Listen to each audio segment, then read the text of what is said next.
Hi friends, welcome back to my channel Tanuja Praveena Madana. అందరూ ఎలా ఉన్నారండి? బాగున్నారా? నేను కూడా చాలా బాగున్నానండి. మా ఇంట్లో వరలక్ష్మి వ్రతం ఎలా చేసుకున్నాము అన్న దాని గురించి ఈ వీడియో అయితే తీస్తున్నానండి. నేను పూజకి ముందు రోజే మార్కెట్కి వెళ్ళి కావాల్సినవన్నీ తెచ్చుకున్నానండి. కొబ్బరికాయ, ఇదిగోండి తమలపాకులు, అరటిపళ్ళు అయితే మనం తీసుకునేటప్పుడు కొద్దిగా పచ్చిగా తీసుకోవాలండి. నెక్స్ట్ పువ్వులు కూడా ఆనందపురం నుంచి అయితే తెచ్చానండి. పువ్వులు ఒక 1 వీక్ వరకు నిలవ ఉండాలంటే మనం ఫ్రిడ్జ్లో ఎలా స్టోర్ చేయాలనేది కూడా నీకు చెప్తానండి. ఒక ప్లాస్టిక్ డబ్బా తీసుకొని లోపల ఒక కవర్ వేసి, లోపల ఒక 2 టిష్యూ పేపర్స్ వేసి, మనం పువ్వులన్నీ వేసి అస్సలు వాటర్ వేయకూడదండి. మళ్ళీ పైన ఒక టిష్యూ పేపర్ని తడిపి పైన వేసిన తర్వాత దాని మీద క్యాప్ పెట్టి మళ్ళీ దాన్ని ఒక కవర్తో మనం సీల్ చేసి ఫ్రిడ్జ్లో ఉంచితే పువ్వులు అయితే ఒక 10 డేస్ వరకు నిలువ ఉంటాయండి. ఈవినింగే కావాల్సినవన్నీ ఒక గదిలో పక్కనైతే అరేంజ్ చేసేసుకున్నానండి. వెండి వస్తువులన్నీ క్లీన్ చేసి తాంబూలానికి కావాల్సినవి అన్నీ పక్కనైతే రెడీ చేసేసుకున్నాను. సాయంకాలం మా పూజ గదికి కూడా లైట్గా డెకరేషన్ అయితే చేశానండి. మాకు పూజ చేసుకోగా పక్కన చిన్న ప్లేసే ఉంటుంది పూజ చేయడానికి. సో ఆ ప్లేస్ని నీట్గా అయితే డెకరేషన్ చేసుకున్నాను. నెక్స్ట్ కొద్దిగా లైటింగ్ కూడా అయితే పెట్టామండి. మనం వరలక్ష్మి వ్రతానికి కొన్ని పనులు ముందు రోజే చేసేసుకుంటే మనకి వరలక్ష్మి వ్రతం నాడు మార్నింగ్ ప్రసాదాల హడావిడి, పూజ హడావిడి లేకుండా కొద్దిగా నెమ్మదిగా అయితే పూజ అయితే చేసుకోవడానికి అయితే అవుతుందండి. ఇదిగోండి రాత్రి అన్నీ సిద్ధం చేసుకొని ఉంచుకున్నాను. కొద్దిగా గాజులు ఇంకా కొద్దిగా తెచ్చుకోవడానికి అవసరం పడుతుందని మళ్ళీ మార్కెట్కి వెళ్ళి గాజులు అవి కొన్ని అయితే తెచ్చుకున్నానండి. కిచెన్ అంతా నైటే క్లీన్ చేసుకొని ఉంచుకున్నానండి. ప్లాట్ఫామ్ కూడా అంతా నీట్గా తుడిచేసుకొని ముగ్గులు అవి పెట్టేసుకొని ఉంచుకున్నాను. మనకు కావలసిన కుక్కర్స్ అన్నీ క్లీన్ చేసుకొని పక్కనైతే ఉంచుకున్నాను. దాంతోపాటు బెల్లం కూడా తురిమేసి అయితే ఉంచుకున్నానండి. నెక్స్ట్ యాలక పొడి కూడా చేసుకొని ఉంచుకున్నాను పక్కన. ఇంకా వంటగదిలో పనులన్నీ అయిపోయిన తర్వాత వీధిలో గడపక పసుపు రాసి ముగ్గులు అయితే పెట్టి అమ్మవారి పాదాలు అయితే వేసిన తర్వాత కలర్ ముగ్గు అయితే వేశానండి. ఇదిగోండి గోరింటాకు కూడా పెట్టుకున్నాను. మార్నింగ్ అరౌండ్ 2:30 ఆ టైంకి అయితే లేచానండి. 3 కల్లా స్నానం అయితే అయిపోయింది. నేనైతే అమ్మవారికి పూజ చేసేటప్పుడు పసుపు రంగు చీర అయితే కట్టుకున్నానండి. ఫస్ట్ అయితే మనము స్నానం చేసిన తర్వాత మనం రెగ్యులర్గా చేసుకునే ఇంట్లో నిత్య పూజ అయితే చేసేసుకోవాలి. నిత్య పూజ చేసుకున్న తర్వాత తులసమ్మకి అయితే పూజ చేసుకున్నాను. తర్వాత అప్పుడు వరలక్ష్మి వ్రతానికి కావాల్సిన వంటలన్నీ ప్రిపేర్ చేయడం మొదలుపెట్టానండి. స్టార్టింగే టీ అయితే పెట్టానండి. తర్వాత పప్పు బియ్యం కలిపినవి, రైసు పెసరపప్పు కలిపింది ఒక 1/2 గ్లాసు పెట్టి దానికి ఈక్వల్గా వాటర్ కూడా వేసిన తర్వాత కుక్కర్ అయితే పెట్టానండి. ఇదైతే 2 వంటకాలు ప్రిపేర్ అవుతాయండి. దాని నుంచి మనకి ఒకటి పోపు పొంగలి అండ్ ఒకటి చక్కెర పొంగలి అండి. జీడిపప్పు అంతా కొద్దిగా ఎక్కువే వేపేసి పక్కన ఉంచుకున్నానండి. సేమియాలు కూడా వేపేసి పక్కన ఉంచుకున్నాను. పులిహోరకి అయితే రైస్ కూడా నానబెట్టేసి పక్కన పెట్టుకున్నానండి. ఇదిగోండి సేమియా అయితే ఉడికిపోతుంది. అందులో కొద్దిగా పాలు వేసి యాలక పొడి వేసి పక్కన పెట్టేసుకున్నాను. ఇది గోధుమ నూక ప్రసాదానికైతే గోధుమ నూక అయితే ఫ్రై చేస్తున్నానండి. ఇదిగోండి అన్నం పప్పు అయితే ఉడికిపోయింది. మనకు ఒక 2 కుక్కర్స్ ఉంటే చాలండి. ఒక్క గంటలో మనము 9 వెరైటీస్ ఆఫ్ ప్రసాదాలు ఈజీగా అయితే చేసేయచ్చు. నాకు అరౌండ్ ఒక 1.5 అవర్లో ప్రసాదాలన్నీ రెడీ అయిపోయాయండి. ఇదిగోండి గోధుమ నూక ప్రసాదానికైతే పాలు వేసి గోధుమ నూక ప్రసాదాన్ని అయితే రెడీ చేస్తున్నాను. ఇందాకలా అన్నం పెసరపప్పు పెట్టాను కదండి, అందులో కొద్దిగా రైస్ని పప్పుని పరవన్నం చేయడానికైతే పక్కనైతే తీసాను. ఇక్కడైతే గోధుమ నూక ప్రసాదం అయితే రెడీ అయిపోయింది. అందులో కొద్దిగా యాలక పొడి అయితే వేసేస్తున్నాను. కొద్దిగా నెయ్యి కూడా వేస్తున్నానండి. పరవన్నంలో ఆల్రెడీ మనము రైసు పప్పు ఉడకబెట్టాం కదండి, కొద్దిగా పాలు వేసి కొద్దిగా బెల్లం వేసి బాగా కలియనిచ్చిన తర్వాత కొద్దిగా నెయ్యి పెట్టి దించేయడమేనండి పరవన్నం. ఇలా అన్నం పప్పు ఉడికిపోతే పరవన్నం చేయడం చాలా ఈజీ అయిపోతుంది. ఈ రకంగా పరవన్నం చేస్తే టేస్ట్ కూడా చాలా డిఫరెంట్గా ఉంటుందండి. దీంట్లో కూడా యాలకి పొడి అయితే వేసేసాను. నెక్స్ట్ మనం ఇందాకలా పొంగల్‌కైతే రెడీ చేసుకుంటున్నాం కదండీ! పోపు పొంగల్‌కి. యాక్చువల్‌గా పోపు పొంగలైతే మిరియాలు మనం కుక్కర్‌లోనే ఉడకబెడతాము. బట్ ఇప్పుడైతే పోపులోనే కొద్దిగా మిరియాలు, జీడిపప్పు అన్నీ వేసేసి పొంగలైతే పోపైతే పెట్టేస్తున్నాను. ఇంకా పరవన్నంలో వేడి వేడి నెయ్యి వేస్తే ఆ పరవన్నం టేస్టే చాలా డిఫరెంట్‌గా ఉంటదండి. పులిహోరకైతే రైస్ అయితే పెట్టాను కదండీ! రైస్ అయితే కుక్ అయిపోయాయి. నెక్స్ట్ నేనైతే ఇక్కడ బన్సీ రవ్వ అయితే ప్రసాదం అయితే చేస్తున్నానండి. ఈ బన్సీ రవ్వ ప్రసాదానికి హాఫ్ కప్పు బన్సీ రవ్వ తీసుకున్నానండి. దానికి 1:3 రేషియోలో వాటర్ అయితే వేయాలి. వాటర్ వేసేసి అది కూడా కుక్కర్ పెట్టానండి. ఒక 2 విజిల్స్ వేయిస్తే తొందరగా కుక్ అవుతుందని. ఇదిగోండి, వన్స్ కుక్కర్ మూత తీసిన తర్వాత కొద్దిగా బెల్లం కలిపి అందులో కొద్దిగా యాలకుల పొడి కూడా వేసిన తర్వాత నెయ్యి వేసి కలిపేస్తే మనకి బన్సీ రవ్వ ప్రసాదం అయితే రెడీ అయిపోతుందండి. దీనికి కొద్దిగా నెయ్యి ఎక్కువే పడుతుంది.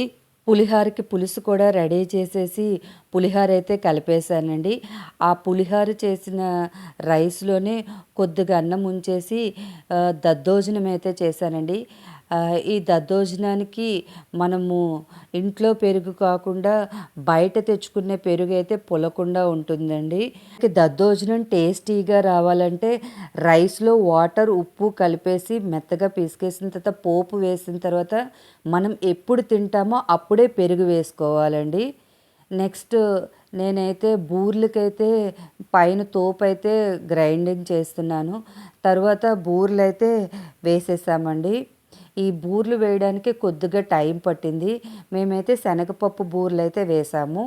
ఇదిగోండి, 9 రకాల స్వీట్స్ ఒక 2 అవర్స్‌లో అయితే రెడీ అయిపోయాయండి. ఇంకా నెక్స్ట్ పూజకి సర్దుకోవడం అయితే మొదలుపెట్టాము. మేము అమ్మవారిని అది చేయమండి. ఓన్లీ కలశమే పెడతాము. ఇదిగోండి, కలశంలో కూడా నిండుగా బియ్యం వేసి కొబ్బరికాయ పెట్టి దాని మీద అయితే జాకెట్ ముక్క పెట్టి డెకరేషన్ అయితే చేసుకుంటాము. కలశానికి లెఫ్ట్ సైడ్ పసుపుతో గణేశాన్ని చేసి ఫస్ట్ గణేశాన్ని పూజించిన తర్వాత వరలక్ష్మి వ్రతాన్ని అయితే కంప్లీట్ చేసామండి. కలశానికి రైట్ సైడ్ మేము చెంబుతో వాటర్ అయితే పెడతాము.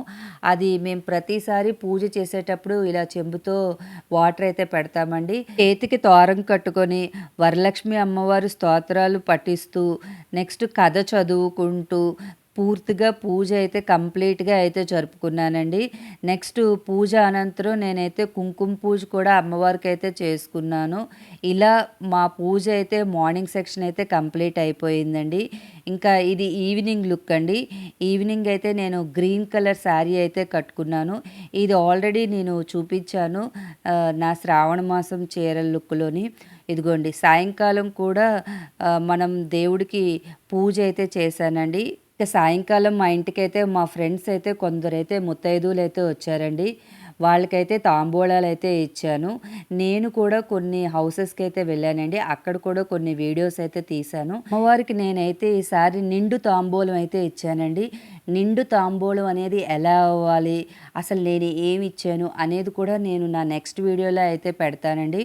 ఒకసారి చెక్అవుట్ చేయండి. మాకు తాంబూలం ఇచ్చేటప్పుడు అందులో శనగలైతే మేమైతే పెట్టమండి. చాలామంది శనగలైతే పెడతారు. మేము శనగలైతే వాయినం ఇవ్వము. మామూలుగా ఎవరికొచ్చినా వాళ్ళకి తాంబూలం ఇచ్చి వాళ్ళతో అక్షింతలు వేసుకొని వాళ్ళ దగ్గర బ్లెస్సింగ్స్ అయితే తీసుకుంటామండి. మనం తాంబూలం ఇచ్చేటప్పుడు ఏవేవి నియమాలు పాటించాలి, తీసుకునే వాళ్ళు ఏవేవి నియమాలు పాటించాలి అనేవి ఇప్పుడు మనం కొన్ని తెలుసుకుందామండి. మనం తాంబూలానికి ఎప్పుడు వెళ్ళినా సరే చీర కట్టుకునే వెళ్ళాలండి. తాంబూలాన్ని యాక్చువల్గా డ్రెస్సెస్ వేసుకొని చున్నీలతో వాటితో తీసుకుంటారు. అలా అస్సలు తీసుకోకూడదండి. చేతికి మట్టి గాజులు వేసుకొని మొహానికి మొహానికి బొట్టు కుంకుమ పెట్టుకొని నెక్స్ట్ కాళ్ళకి పసుపు రాసుకొని ముత్తైదువుగా తాంబూలానికి అయితే వెళ్ళాలంటే అంటే వాళ్ళు మనల్ని లక్ష్మీదేవిగా భావించి మనకి తాంబూలం ఇస్తారు కాబట్టి మనం కూడా తాంబూలానికి వాళ్ళ ఇంటికి వెళ్ళేటప్పుడు లక్ష్మీదేవిలాగే వెళ్ళాలండి.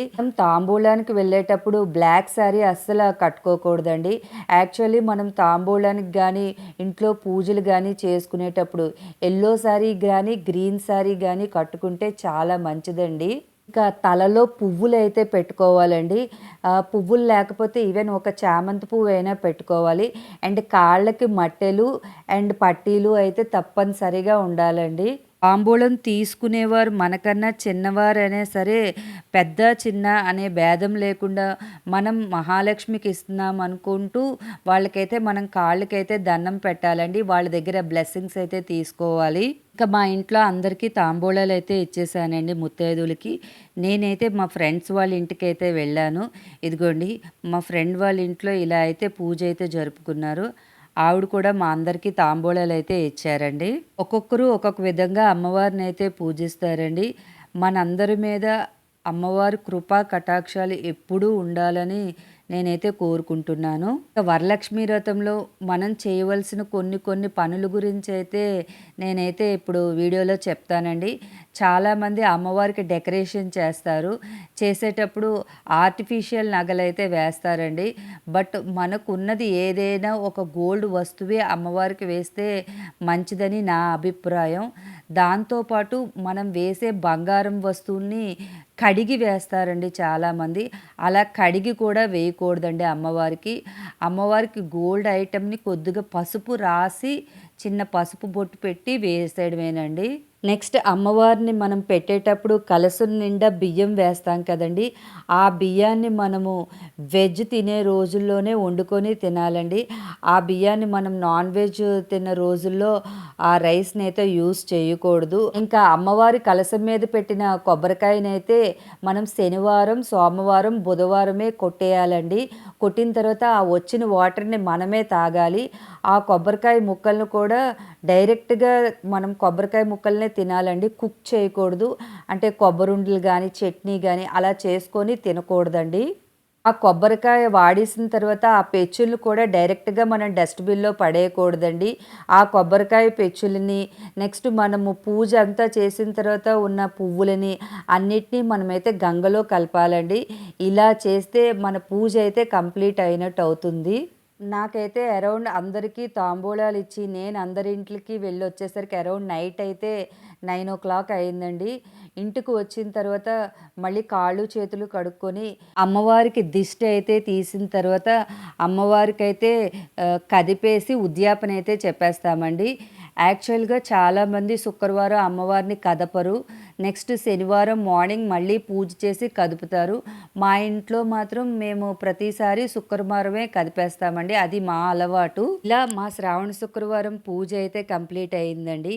మీరు కూడా అందరూ శ్రావణ శుక్రవారం పూజ బాగా జరుపుకున్నారు అనుకుంటున్నాను. అమ్మవారి కృపా కటాక్షాలు అందరి మీద ఉండాలని కోరుకుంటున్నాను. Thank you for watching.